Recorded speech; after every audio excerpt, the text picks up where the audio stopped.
Everything's okay. Okay, तो आज मैं डिस्कस करूंगा ट्रिग्नोमेट्री इक्वेशन। ठीक है, ट्रिगोनोमेट्रिक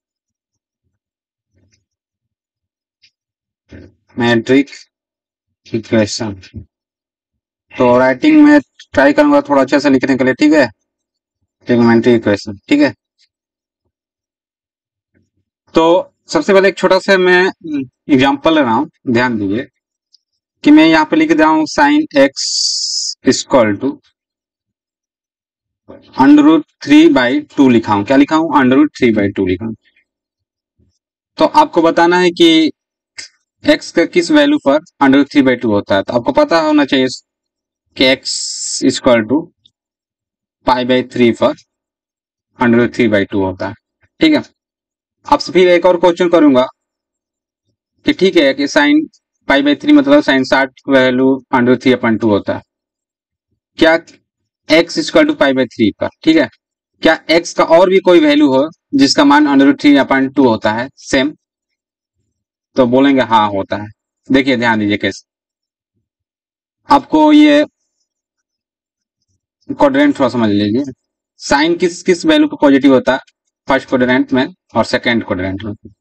ठीक है, यदि मैं आप इस तरह लिख दूंगा कि साइन बताना π-π/3, तो क्या होता है साइन π-π/3? साइन π-θ इक्वल क्या होता है? साइन ही थीटा होता है ना, मतलब साइन π/3 होता है। तो फिर साइन π/3 का वैल्यू कितना होता है? √3/2 ही होता है, √3/2 होता है। ऐसे ही ये कितना हुआ, इसको हल कर लो।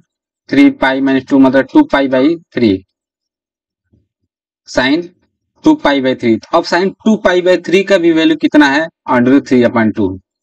तो हम x का कितना वैल्यू आया? x का एक π/3 आया, एक x बराबर कितना आया? 2π/3 आया। जो दोनों का वैल्यू क्या है? √3/2 ही है। फिर मन में आपका एक सवाल आ गया कि सर जी क्या और भी x है क्या है जिसका मान √3/2 हो? जी है, बहुत सारा है। एक मैं छोटा सा ग्राफ बनाकर दिखाऊंगा, आप बहुत आसानी समझ लेंगे। तो मैं ग्राफ थोड़ा बना दे रहा हूं। ये आपका साइन का ग्राफ है। किसका ग्राफ है? साइन का ग्राफ है। ठीक है, ये आपका साइन का ग्राफ है। अब इस पोजीशन जो है ना, ये जो पोजीशन दिख रहा है ना एक्स एक्सिस, यही x का वैल्यू है। x π/3, x 2π/3। देखिए यहाँ पे लिखा है 0, π, 2π, ये x है। अब यहाँ पे मैं एक नोटिस कर रहा हूं, यहाँ पर और यहाँ पर ध्यान दीजिए। यहाँ जो x होगा, यहाँ जो होगा, दोनों के x का वैल्यू क्या होगा? दोनों का वैल्यू y का रहा है, जो x सेम है। आप इस तरह समझिए कि x इक्वल टू π/3 है, एक x इक्वल टू 2π/3, दोनों पर हमको क्या वैल्यू दे रहा है? ये वैल्यू किसके बराबर मान लीजिए? √3/2 के वैल्यू। जब आप इस ग्राफ को देखेंगे, बोले जो देखते जाएंगे कि ग्राफ ऐसा चलता रहेगा, तो यहाँ पर भी तो वही चीज मिल रहा है ना, सेम यहाँ पर। ठीक, आपको अब दिमाग में ये बैठ गया कि सर जी ये आगे ग्राफ जाता है तो बहुत सारा वैल्यू x, जो x का तो बहुत सारा x इक्वल टू बहुत सारे होंगे, जैसे x equal to π/3, x equal to 2π, ऐसा तो x इक्वल टू उसका बहुत सारा मान होगा, जिसका मान क्या होगा? √3/2 क्या होगा? बराबर होगा। तो जी हाँ, यहाँ पर आप x का x इक्वल टू बहुत सारे वैल्यू होंगे, जिसका मान कितना होगा? √3/2 होगा। यहाँ पर यहाँ पर यहाँ पर ऐसा ही ग्राफ सोन चलता रहेगा। तो ऊपर वाला जितनी पोजीशन होगा ना x, बहुत सारा x जिसका एक ही सोल्यूशन होगा, एक ही मान होगा, वो ये होगा। दिमाग में बैठ गया? तो इसको कैटेगरी दो बार में भाग बट गया। चलो कहा गया ये चीज कि देखिए यदि 0 से और 2π के बीच में यदि हम बात करेंगे, इसके बीच में x जो आएंगे उसको हम जनरल सोल्यूशन बोलेंगे। क्या बोलेंगे? जनरल सॉरी प्रिंसिपल सोल्यूशन बोलेंगे। क्या बोलेंगे? प्रिंसिपल, कभी कभी प्रिंसिपल सोल्यूशन बोलेंगे। ठीक है, कुछ है नहीं, एक क्राइटेरिया बांध दिया है कि 0 से 2π के बीच आएगा तो प्रिंसिपल सोल्यूशन बोलेंगे, मतलब एक सर्किल बन जाएगा, उसको प्रिंसिपल सोल्यूशन है। अब बाकी सब यहाँ जो बनेगा ना, वो उसको जनरल सोल्यूशन बोलेंगे। क्या बोलेंगे? जनरल सोल्यूशन कहेंगे। ठीक है, तो अब दिमाग में ये आएगा कि प्रिंसिपल सोल्यूशन जनरल सोल्यूशन कुछ होता नहीं है। फिर आपको एक ख्याल आएगा कि क्या सर जी ये जो प्रिंसिपल सोल्यूशन उसको हम जनरल सोल्यूशन बोल देंगे, तो हाँ ठीक है बोल सकते हैं। प्रिंसिपल सोल्यूशन भी जनरल सोल्यूशन कहलाता है। बस आपको ये ध्यान रखना है कि ये मैथमेटिशियन जो भी चीज बनाया ना, एक क्राइटेरिया बना दिया कि 0 से 2 पाई के बीच में इसका अलग नाम हो जाएगा, इसको प्रिंसिपल सोल्यूशन कहलाएगा। आप यही सोचिए कि आपसे पूछेगा 0 से 2 पाई के बीच में मान बताइए, तो आपसे ये कहने में थोड़ा बड़ा लग रहा है ना, तो आपसे बोल देगा प्रिंसिपल सोल्यूशन बताइए, तो आप समझ गए कि 0 से 2 पाई के बीच में पूछ रहा है, वही चीज निकाल देना है। एक्चुअली देखोगे तो प्रिंसिपल सोल्यूशन भी जनरल सोल्यूशन है। जनरल सोल्यूशन क्या बोल सकते हैं, जीरो से यहाँ से भी लेकर पूरा यहाँ तक वैल्यू जहां तक जाता है वो सब जनरल सोल्यूशन है। लेकिन मैथ में बोल दिया कि 0 से 2 पाई के बीच में प्रिंसिपल सोल्यूशन होगा, ठीक है। तो इसलिए ना एक शब्द बोलने के लिए ये चीज प्राप्त है कि आपको प्रिंसिपल सोल्यूशन बोल जाएगा तो माइंड में सेट हो जाएगा कि आपको 0 से लेकर एक्स का किस किस वैल्यू पर मान सेम रहेगा, तो आप एक्स का जो मान होगा ना 0 से लेकर किस किस के बीच में रहना चाहिए, 2 पाई के बीच में रहना चाहिए, ठीक है। ये चीज ये आपका ठीक है। तो अब हम कुछ सवाल कर लेते हैं, जैसे कि आप देख लीजिए।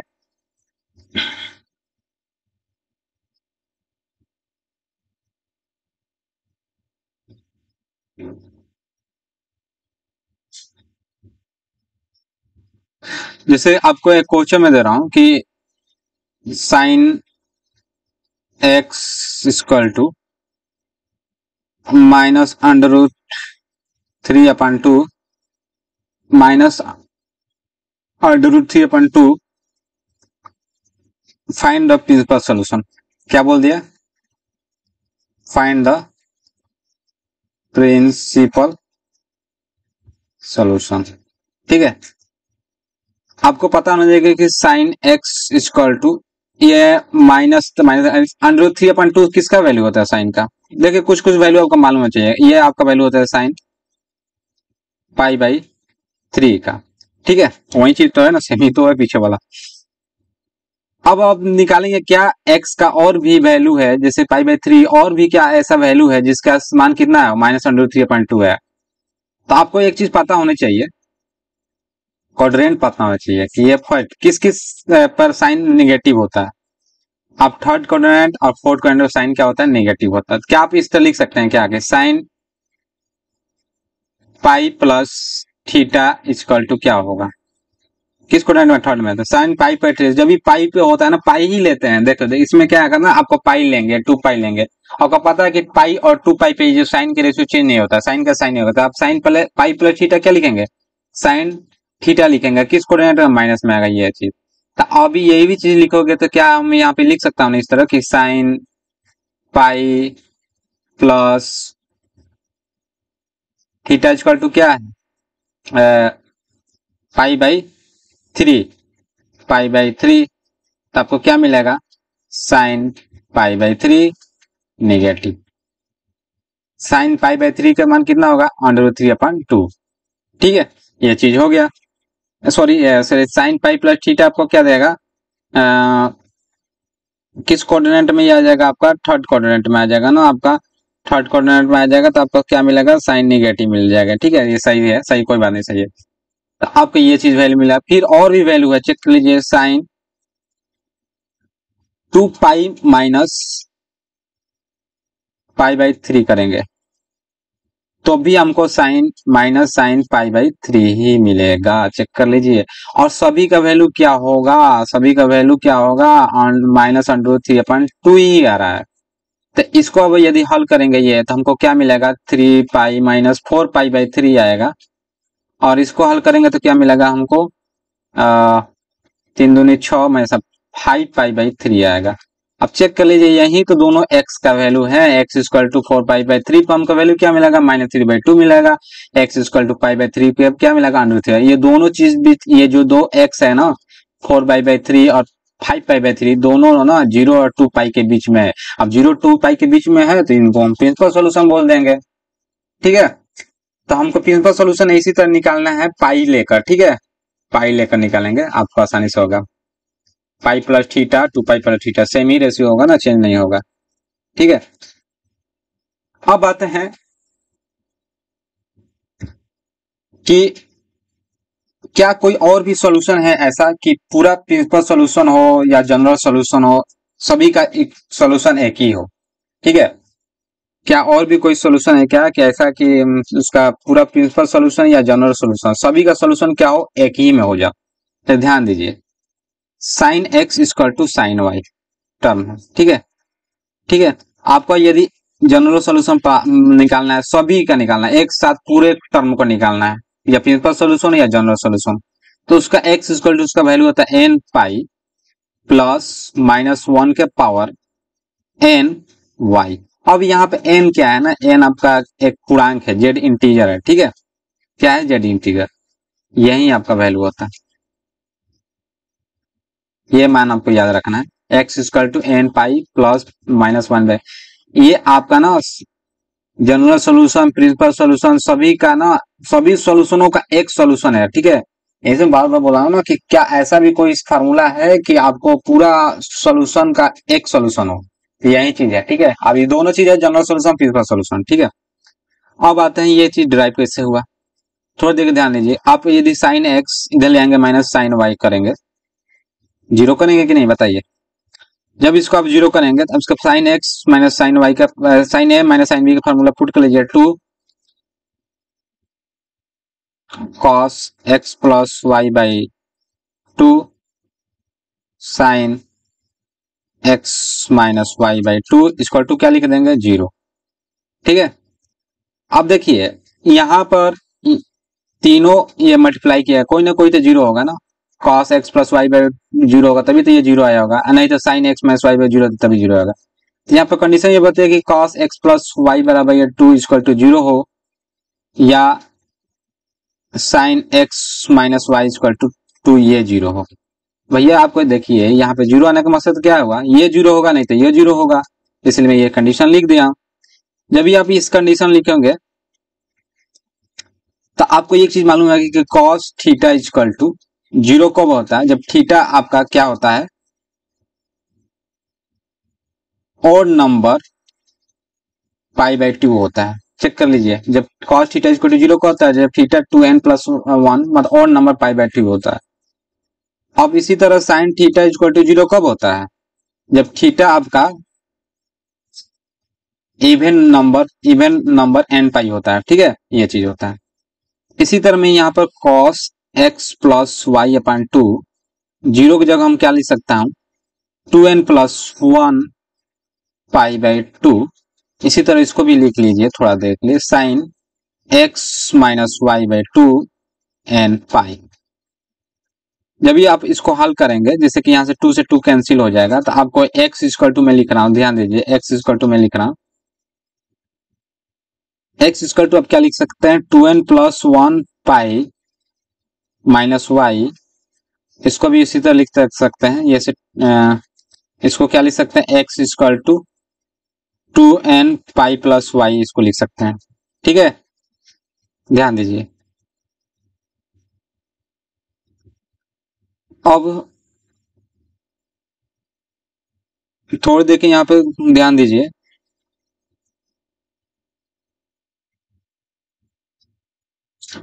यहाँ x इक्वल टू यदि हम 2n प्लस 1 पाई, यहाँ पर यदि हम प्लस लिख देते हैं, माइनस आपका वाई है ना, तो क्या आप -1 लिख कर आपका 2n प्लस 1 लिख देंगे, और y यहाँ पे लिख दे रहा हूं मैं। तो देखिए यहाँ पे जब भी हम कुछ 2n प्लस 1 है माइनस है तो हमको माइनस ही मिलेगा कि नहीं? उसी तरह यहाँ पर x इक्वल टू आपको 2n पाई, यहाँ पर प्लस ही लाना है तो -1 के पावर क्या लिख देना, 2n लिख दूंगा, तो हमको क्या मिलेगा? प्लस ही मिलेगा y, ठीक है। थोड़ा देख लिया, समझिए। अब इसी चीज को यदि हम 2n प्लस 1, यहाँ पर 2n प्लस 1, यहाँ पर n पाई, यहाँ पर 2n, यहाँ पर 2n, यहाँ पर 2n, यदि हम दोनों को मिलाकर यहाँ पे यदि दोनों को मिलाकर हम यदि 2n प्लस 1 लिखे, उसके जगह पर हम n लिख दिया, n पाई लिख दिया, प्लस -1 इक्वल टू n लिख दिया इक्वल टू y। देखिए n के जगह आपको कुछ भी आ सकता है, और नंबर भी आ सकता है, n के जगह इवन नंबर भी आ सकता है, ठीक है। तो मैं यहाँ n इक्वल टू क्या लिख दिया, दोनों के लिए मैं n पाई, दोनों को मिलाकर n पाई, यदि n 2n प्लस पाई रहता है, यहाँ भी n 2n प्लस 1 है, यदि n इक्वल टू 2n रहेगा तो यहाँ पे भी n इक्वल टू 2n रहेगा। तो इन दोनों से हम लोग को क्या मिलेगा, यही फार्मूला डिराइव हो गया। ठीक है, फार्मूला डिराइव होने का मकसद ये है ना, थोड़ा थॉटली इसको यूज किया गया है।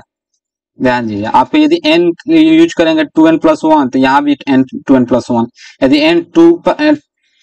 n इक्वल टू आपका 2n यूज करना चाहते हैं 2n, तो यहाँ भी 2n, तो यहाँ भी 2n, दोनों के लिए डिराइव हो गया। ठीक है, n इक्वल टू 2n+1 हो सकता है, नहीं तो 2n हो सकता है, वो तब डिवाइड करेगा इवन या ऑड नंबर। ठीक है, ये फार्मूला डिराइव हो गया।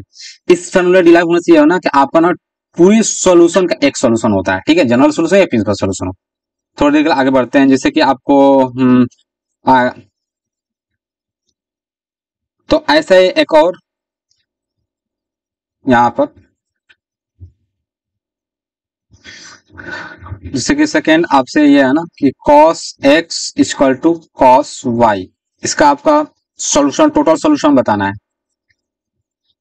ठीक है, टोटल सॉल्यूशन मतलब प्रिंसिपल सॉल्यूशन या जनरल सॉल्यूशन सभी, मतलब देखिए आप, मैं ये बार बार फिर ये बोलता हूँ कि ये जो सॉल्यूशन, ये फार्मूला लिख रहा हूँ ना, ये पूरे सॉल्यूशन जैसे का ना, आप यहाँ पे थोड़ी देर के लिए मैं बता रहा हूँ कि आप ये साइन के जैसे ग्राफ बनाए थे, ये तो देखिए यहाँ यहाँ यहाँ यहाँ यहाँ यहाँ का वैल्यू क्या है, यहाँ सेम होगा। तो पूरे सॉल्यूशन का एक सॉल्यूशन, तो उसमें भाई वाली बात है कि प्रिंसिपल सॉल्यूशन भी आएगा और जनरल सॉल्यूशन भी आएगा, तो इसमें कोई सोचने की बात नहीं है।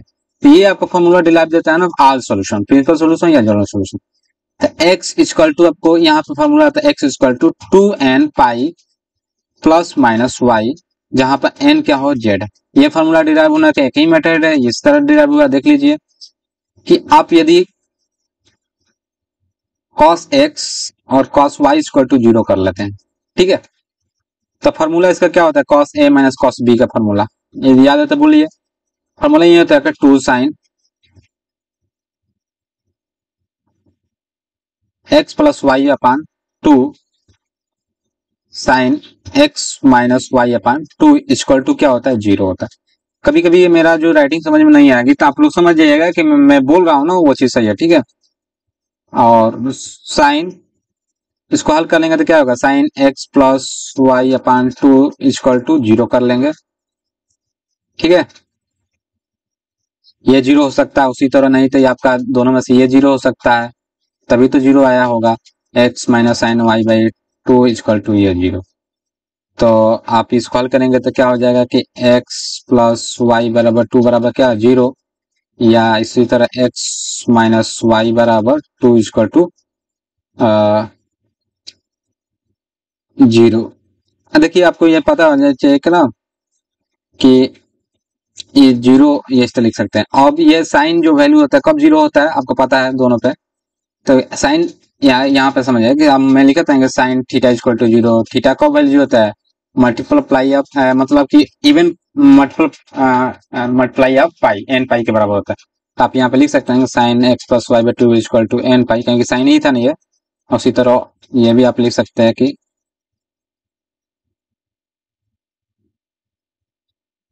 एन पाई लिख सकते हैं। ठीक है, ये तो अभी मैं यहाँ पे लिख सकता हूँ x equal to 2n pi minus y, इसको भी लिख सकता हूँ x equal to 2n pi plus y. ठीक है, अब दोनों को हम मिला के ये लिख सकता हूँ, प्लस माइनस है तो दोनों को हम कैलकुलेट करके ये बात लिख सकते हैं 2n plus y plus minus y. इस तरह ये फार्मूला आपका डिराइव हुआ है। छोटी छोटी बात है फिर भी आपको याद रखना है, ये फार्मूला आपका डिराइव हुआ है। ठीक है, और कुछ नहीं है इसमें से, ये आपका ऑल सॉल्यूशन का ये फार्मूला है। ऑल सॉल्यूशन मतलब जनरल सॉल्यूशन हो या प्रिंसिपल सॉल्यूशन हो। ठीक है, तो एक और बचा साइन कॉस और टाइन का भी बता दे रहा हूँ, टाइन कैसा होता है। ठीक है, यहाँ देख लीजिए, जैसे कि टाइन एक्स इक्वल टू टाइन वाई, आपका ये फार्मूला किसी को याद है बोलिए, एक्स इक्वल टू क्या होता है, एन पाई प्लस वाई। ठीक है, ये आपका फार्मूला होता है। ये इसको मैं थोड़ा सा क्लियर दे रहा हूं, तो इसको भी हम लोग डिराइव कर लेते हैं। तो आपको इसी तरह डिराइव करना है कि tan x minus tan y equal to 0। Tan A minus B formula लिखे, अच्छा इसको फार्मूला टाइन को क्या लिख सकते हैं, sine x upon cos x लिख सकते हैं। क्या लिख सकते हो, sine x upon cos x लिख सकता हूं मैं। यहाँ पे sine y upon cos y यहाँ पे लिख सकते हो इसी तरह।